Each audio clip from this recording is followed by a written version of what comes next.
kemudian omsetnya masih di bawah 500 juta setahun. Hah? 500 juta setahun? Ya mana ada pedagang sayur penghasilannya 500 juta setahun. Baik, jumpa lagi bersama kami di channel Masalah Pajak.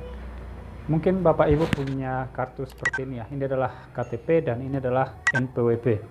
Nah, pada akhir-akhir ini katanya NPWP sama NIK ini akan disatukan.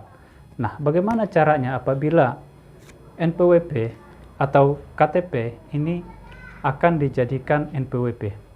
Nah, seperti yang kita ketahui bahwa pada saat ini ada undang-undang terbaru yang menyatakan bahwa NIK akan dianggap sebagai NPWP. Nah, kalau semua masyarakat yang punya NIK dianggap memiliki NPWP, nah bagaimana caranya? Apakah setiap masyarakat yang memiliki KTP akan membayar pajak? Padahal kita ketahui bahwa hampir semua yang umur 17 tahun ke atas itu memiliki KTP. Nah, bagi Bapak Ibu yang belum paham, ikuti terus video kami. Ya, NPWP dan NIK ini adalah persoalan yang sering dibicarakan masyarakat pada akhir-akhir ini. Mereka menganggap bahwa jika sudah memiliki NIK, maka otomatis memiliki NPWP. Dan jika sudah memiliki NPWP, maka otomatis bayar pajak.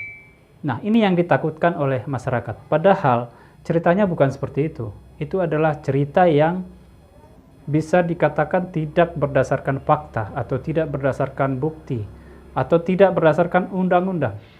Menurut undang-undang bahwa setiap orang yang memiliki NPWP, bukan NPWP ya, setiap orang yang memiliki NIK nantinya tidak otomatis memiliki NPWP.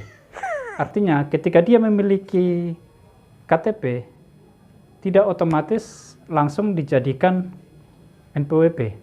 Tetapi ada syaratnya. Syarat yang pertama adalah bahwa si A itu harus memiliki penghasilan dulu. Kalau dia tidak memiliki penghasilan, maka dia tidak otomatis dibuat NPWP-nya. Bagaimana caranya pemerintah mengetahui dia memiliki penghasilan? Itu bisa dilihat.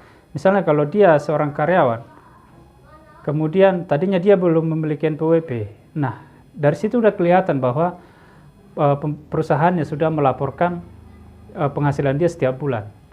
Dan dari situ juga bisa ditentukan berapa pajaknya. Nah, dengan demikian maka pemerintah otomatis bisa langsung membuat NPWP bagi si karyawan tersebut. Jadi caranya apabila kita sudah memiliki penghasilan, maka NIK kita otomatis dijadikan NPWP. Syaratnya tadi satu, memiliki penghasilan. Jika tidak memiliki penghasilan, dipastikan tidak langsung dibuat NPWP. Dan lebih hebatnya lagi, misalnya pun Bapak Ibu memiliki penghasilan dan sudah ada NPWP, artinya NIK sudah dijadikan NPWP, itu tidak otomatis membayar pajak. Lah, bukannya yang memiliki NPWP itu otomatis membayar pajak? Ternyata bukan seperti itu. Orang yang sudah memiliki NPWP itu tidak otomatis membayar pajak. Ada beberapa syaratnya. Kalau Bapak Ibu seorang karyawan, maka Anda akan membayar pajak jika penghasilan Anda di atas 4,5 juta ke atas per bulan. Dan itu pun belum tentu, masih ada komponen-komponen perhitungannya. Nah, bagaimana dengan usahawan atau pedagang, tukang cukur, pedagang sayur, pedagang pulsa, dan lain-lain? Nah, itu adalah dihitung berdasarkan omsetnya.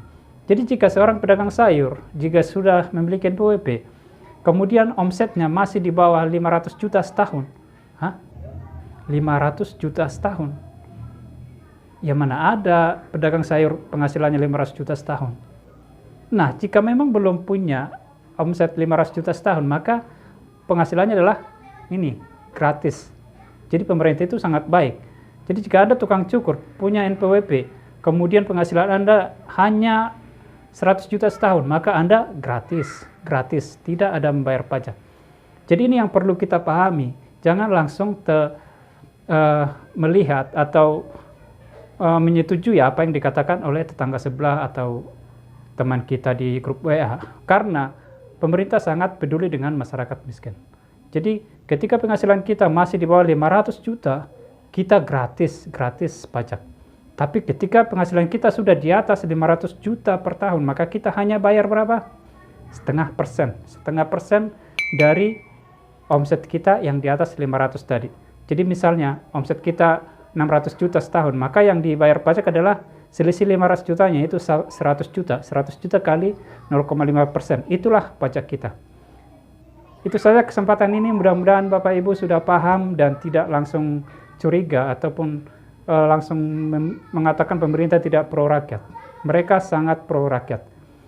Pemerintah lebih senang memajaki atau membuat peraturan pajak berkeadilan. Terima kasih, jumpa lagi di video berikutnya.